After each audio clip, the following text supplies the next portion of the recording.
Good evening. 10th ফেব্রুয়ারি দিনটা ছিল। Office থেকে বেরিয়েই যখন বাড়ি যাচ্ছিলাম তখন দেখি এখানে প্রসাদ দিচ্ছে।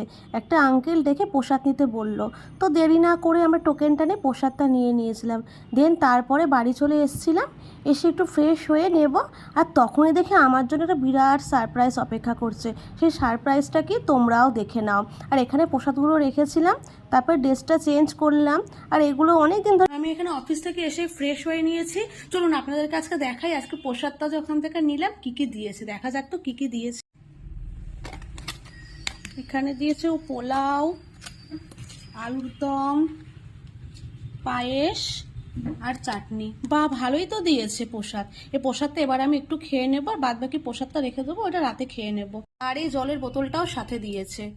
খুবই ভালো দিয়েছে প্রসাদটা। অ্যাকচুয়ালি আমি অফিস থেকে ফিরছিলাম, তখন একজন ওখানে এক জেঠু, আমাকে চিনি না আমি, ডেকে আমাকে বলছে কি আসো টোকেনটা নিয়ে প্রসাদটা নিয়ে যাও। আর সত্যি কথা বলতে প্রসাদ খেতে ঠাকুরের কার না ভালো লাগে, আমার তো ভীষণই ভালো লাগে। আর তা বাদেও প্রসাদটা কিন্তু ঠাকুরের প্রসাদটা পাওয়া কিন্তু সত্যি খুব ভাগ্যের ব্যাপার। হয়তো আজকে আমাদের ভাগ্যে ছিল মা কালীর এই প্রসাদটা পাওয়ার, সেই জন্যই প্রসাদটা। এবার জামা কাপড়গুলো একটু ওয়াশিং মেশিনে দিয়ে দেবো কাচার জন্য, তারপর প্রসাদটা খেয়ে নেবো, ব্যাস। তারপর কি লেখা এটা? ডোরটা ওপেন করো, দেখো একজন বসে আছে, কত সুন্দর, বাট আমাদের দিয়ে কম। আসো ডোরটা ওপেন করো, দেখো কিউট একজনকে পাবে। মানে এই মানেটা কি? কি আছে দেখোই না। কি কি? ও মাই গড, হ্যাপি টেডি দে বাবাই। এটা কার? তোমার। ওয়াও, তাই তোমার জন্য কিনে আনলাম। আমি তো ভাবলাম আজকে কোনো ডেই পালন করছি না আমরা, বাট তুমি এটা করেছো কেন? আমি বললাম যে আজকে চলো আজকে কোনো একটা খাবারের চ্যালেঞ্জ করি কোনো কালারে, তুমি বলে কিছুই আজকে হবে না।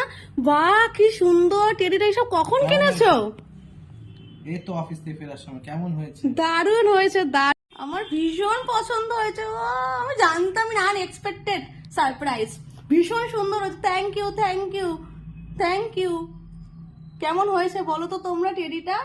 কি সুন্দর হয়েছে, খুব খুশি হয়েছি। থ্যাংক। তুমি তো বলতে পারতে আমাকে, তাহলে আমি আরো একটা দুটো টেডি কিনতাম। একটা মাত্র এনেছো। একটাতেই তুমি স্যাটিসফাই হও, 50টা নিয়ে তাহলে তাতে কি আছে দেখি। একটাই নাও। বাহ খুব সুন্দর। টেডিটা নিয়ে তো আজকে আমি সারাটা রাত থাকবো, সারাদিন থাকবো। এবার একটুকুনি খেয়ে নি, খুব খিদে পেয়ে গেছে। কি ভালো লাগছে বসে আছে তোমার কাছে। তুমি কি এখন খাবে প্রসাদ? না আমি একাই খেয়ে নেবো। তুমি খেয়ে নাও, আমি খাবো না। আচ্ছা তাহলে প্রসাদটা খেয়ে দিই। টেডি বিয়ার খুবই পছন্দের, আমারও সেম পছন্দ, ভীষণ হয়েছে। Unexpected surprise. চলো প্রসাদ তো বেড়ে নিয়েছি। কত প্রসাদ দিয়ে, অনেক দিয়েছিল ওরা প্রসাদ। আমি খাবো প্লাস আমার বাড়িতেও নিয়ে যাব, সবাই মিলেও খাবো প্রসাদ। তো কি অপূর্ব স্বাদ। বাড়িতে কত পোলাও, আলুর দম, কত কিছুই বানায়, কিন্তু এই প্রসাদের মতন টেস্ট কখনোই আনতে পারি না। প্রসাদ একটা যেন আলাদাই স্বাদ, একটু অমৃতের মতন খেতে লাগে। আর এই প্রসাদটাও সেরকমই। এটা খিচুড়ি প্রসাদ হোক, আলুর দম, লুচি হোক বা ফ্রাইড রাইস হোক, সত্যি প্রসাদ খেতে ভীষণই ভালো লাগে। কারা কারা আমার মতন তোমরা প্রসাদ খেতে এত ভালোবাসো এই কমেন্টে জানাও। আর আজকের ভিডিওটা তাহলে এইটুকুই রইলো। চলো বাই, দেখা হচ্ছে নেক্সট আরেকটা ভিডিও নিয়ে আপনাদের সাথে। Stay tune.